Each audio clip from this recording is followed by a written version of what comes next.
মমতা বন্দ্যোপাধ্যায় জেনে বুঝে করছেন, সমস্ত কিছু তো তিনি জানেন। এত বড় বিস্ফোরণ ঘটলো, তার মানে কত সেখানে বিস্ফোরক ছিল, সেই বিস্ফোরক, এত পরিমাণ বিস্ফোরক সেখানে জমা হতো, আর আপনার গোয়েন্দা বিভাগ জানতে পারলেন না? এতটা অপদার্থ?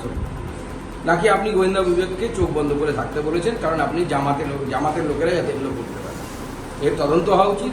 এনআইএ তদন্তের জন্য আমি হোম মিনিস্টারকে লিখব এবং আমি চাইব যে এর সঠিক তদন্ত কারা এর সাথে যুক্ত।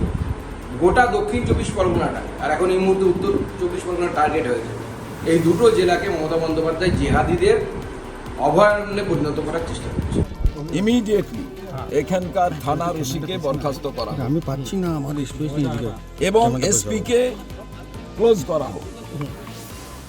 তার কারণ প্রথমেই এখানের এসপি তিনি কি জানতেন না যে তার এরিয়ার ভেতরে কতজন এই বাজির কারখানার সঙ্গে যুক্ত, কারায় বাজির ব্যবসা করছেন, এবং ইমিডিয়েটলি পুলিশের ডেকে জিজ্ঞাসা করা উচিত এমএলএ কে, এখানকার পঞ্চায়েতের সদস্য যারা আছেন তাদের, এবং এমপিকেও ডাকা উচিত।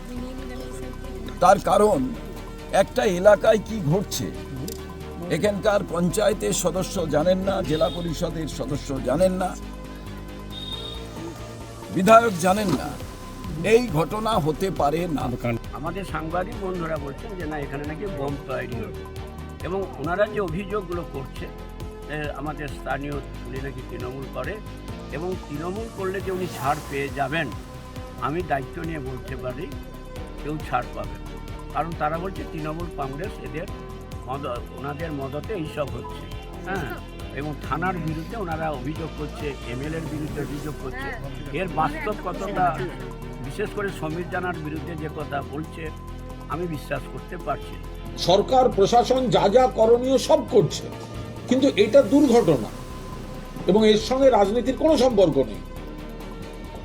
যদি এখানে কেউ রাজনৈতিক প্রশ্ন করতে চান তাহলে গুজরাটেও করবেন, ওটা আবার দেশের প্রধানমন্ত্রী আর স্বরাষ্ট্রমন্ত্রীর রাজ্য। তো সেখানে একই দিনে একই সময় বাজি কারখানার বিস্ফোরণে 17 জন, অন্তত 17 জন, 19ও শুনছি মারা গেছে বলে খবর আসছে। তো ফলে দুর্ঘটনা, মৃত্যু অত্যন্ত দুর্ভাগ্যজনক।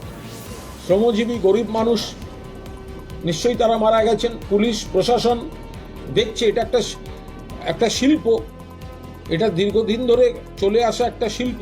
বাজি কারখানা, শিবকাশিতে এই ধরনের ঘটনা ঘটে, যেখানে যেখানে বাজি কারখানা আছে ঘটনা, দুর্ঘটনা অত্যন্ত অনভিপ্রেত, দুঃখজনক হয়ে যায়। এখানে কেন হয়েছে, কিভাবে হয়েছে, কিসের থেকে হলো, ওটা বাজির বিস্ফোরণ নাকি রান্নার গ্যাস ফেটে, এগুলো পুলিশ তো দেখছে, পুলিশ বলছে সবটা। তো ফলে এটা নিয়ে রাজনীতির কোনো অবকাশই নেই।